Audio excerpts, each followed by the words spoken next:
Hello student. पिछले दो video में हमने देखा कि हम किस तरह से अतीत के बारे में ढेर सारी जानकारियाँ प्राप्त कर सकते हैं। इस वीडियो में हम पाठ के अंत में आए हुए प्रश्नों के उत्तरों को जानने का प्रयास करेंगे। तो पहला प्रश्न है, निम्नलिखित का सुमेल करो।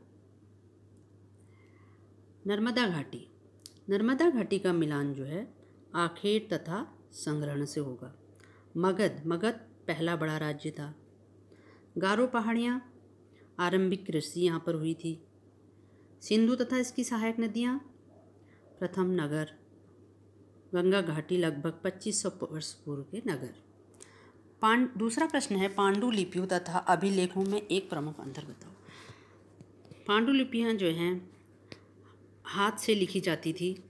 ये भोजपत्र या भुज के छालों पर इन्हें लिखा जाता था।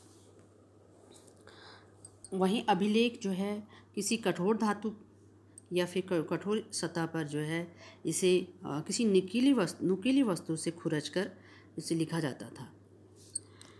अब पांडुलिपियाँ जो हैं बहुत समय तक नहीं टिकती थी क्योंकि इन्हें कीड़े आदि खा जाते थे। वहीं जो है अभिलेख जो है बहुत लंबे समय तक टिके रहते थे।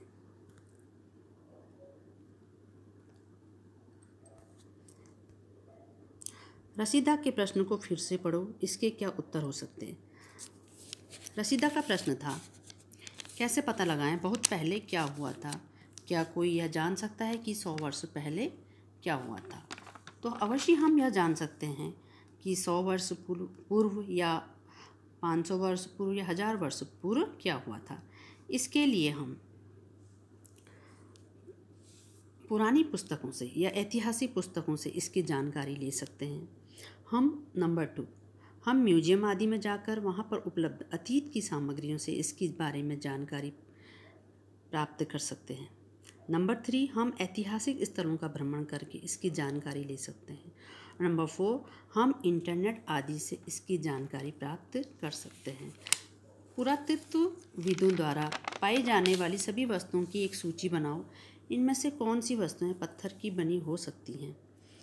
तो पुरातत्वविदों को प्राप्त वस्तुएं औजार, हथियार, बर्तन, आभूषण, सिक्के, इमारतों के अवशेष, मंदिर आदि।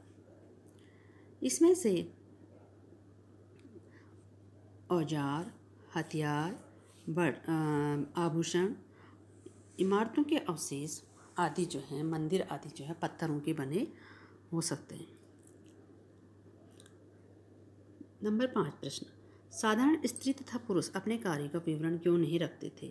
इसके बारे में तुम क्या सोचते हो। तो बच्चों, जैसे हमने पाठ में भी पढ़ा था कि साधारण स्त्री तथा पुरुष अपने दैनिक जीवन के कार्य में लगे रहते थे। वे अपना पेट भरने के लिए आखेट, फल फूलों का संग्रहण आदि करते थे या कृषि कार्य या अन्य कार्य को करते थे। तो इन्हें जो है अपने इन कार्यों से फुर्सत नहीं मिलती थी, या फिर हम कह सकते हैं इनके पास इस तरह के कुछ साधन नहीं थे कि ये अपने कार्यों का लेखा जोखा रख सकते थे। अगला प्रश्न है, कम से कम 2 ऐसी बातों का उल्लेख करो जिनसे तुम्हारे अनुसार राजाओं और किसानों के जीवन में भिन्नता का पता चलता है। तो सबसे पहली भिन्नता यह थी कि उस समय शासक अपनी विजयों का लेखा जोखा रखते थे। यही कारण है कि उन शासकों द्वारा लड़े जाने वाले युद्धों के बारे में हम बहुत कुछ जानते हैं, जबकि शिकारी या किसान, संग्राहक, मछुआरे, पशुपालक जैसे आम आदमियों के बारे में हम ज़्यादा जानकारी नहीं रखते। पुरातत्व की सहायता से हमें इनके जीवन को जानने में मदद मिलती है।